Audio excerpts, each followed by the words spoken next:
38 all out that Australia have succumbed to. Gilly, Jeffrey and Swanee here to mull over, perhaps before we get to the possibility or otherwise, rightly perhaps a doffing of the cap to Jimmy Anderson. Oh, without doubt, he's had some real struggles over here in Australia.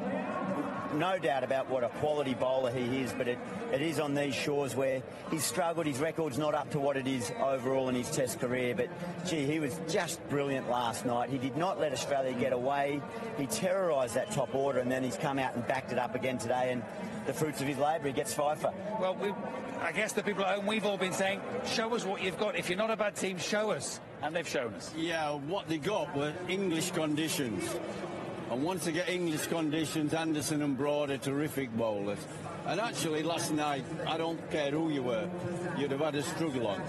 And this morning, what surprised me, it didn't go as much, but it did do enough to make it difficult. And so it was still English condition.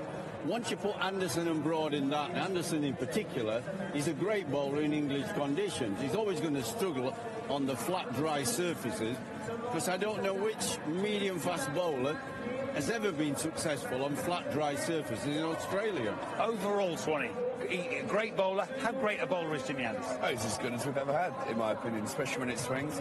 The conditions were in his favour last night, and the key to a good bowler is as soon as he gets a sniff, as soon as things are in his favour, he pounces and capitalises on them. He was brilliant last night. I was more impressed with how England bowled this morning, to be honest, than last night, because it wasn't so much. It was still swinging, it was still nipping. Right from the word go, they bowled well. Wokes was brilliant again, and Overton wrapped it up. Some good catching. It's been a brilliant session for England, and the fact that they've even got a sniff of winning this game, when this time yesterday it was all doom and gloom, I'm very excited. Let's have a look at just where he stands in the English pantheon in Australia, because 51 wickets puts him level with the legend Harold Larwood, Jeffrey. Yeah, but how many do his wickets cost him? 36. And how many do Harold, FS 26. Barnes? SF Barnes, how many does his cost? Beg your pardon. Well, Barnes obviously 22. That's what it's about, isn't it?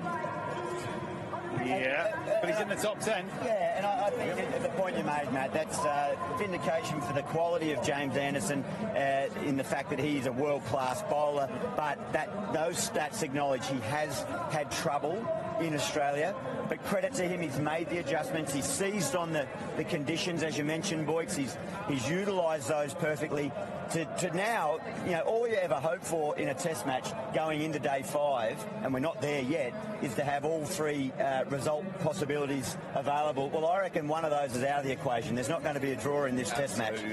So both teams are still in the run. Yeah. Well, let's have a look at last night, Anthony. All bowlers need help of some description, don't they? Whether it's what they're born with or the conditions they get.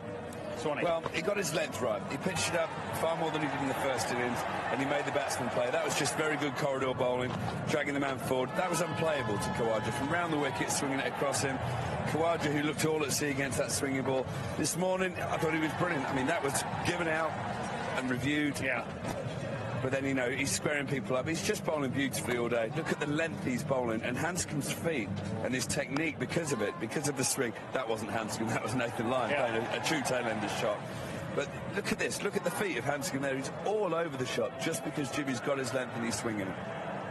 And I imagine, for him, confidence-wise, wouldn't you think? It feels like perhaps in this match anyway, I know he wouldn't doubt himself overall, but you turn a corner, don't you? You start feeling like you've got something to offer. Even as experienced a cricketer that James Anderson is, you still need to have the mental side capacity right. That was a really big blow, worrying scene there, but fortunately, although he spilt the catch, he hit the ground hard, he got up, went off, changed his trousers and came back and just continued on his way. So, yeah, you still need those little confidence boosters, even as experienced as he is. And, you know, he gets a week off after this now, go over to the whacker, where it's not the old pacey whacker that it used to be, but he'll enjoy bowling there, and these are the dismissals. Just looking at those lengths. Couple of short ones, but they had to get fuller on their first innings evidence, and they did, and they've reaped the rewards. Absolutely. And Australia will know this. Australia bowled full in the first innings and bowled very well. This is a mammoth chase for England, but there's nothing wrong with that wicket out there. There's no demons in it, so they've got to believe they can do it. Would you like to bet on that?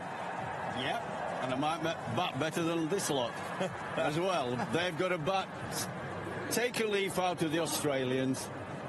Remember, but put it at the back of your mind, how you batted first innings. Playing shots early on, stay in first, do what Marsh did.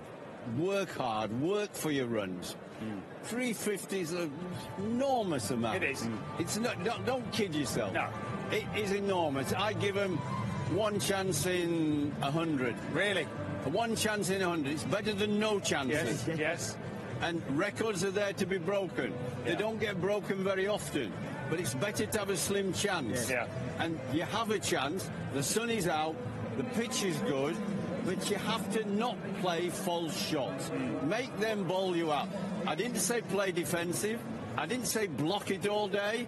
I said make them bowl you out, not you give your wicket away. And then you do have a slim chance of doing it. Yeah, which actually, broadly speaking, that's what the Aussies have done. Even in 138, they fought and grappled hard. It needed brilliant fielding at times. I think Overton's catch is a terrific catch. He's need to go to Tim Payne, Gilly. I love this bloke. He's my new favourite cricketer.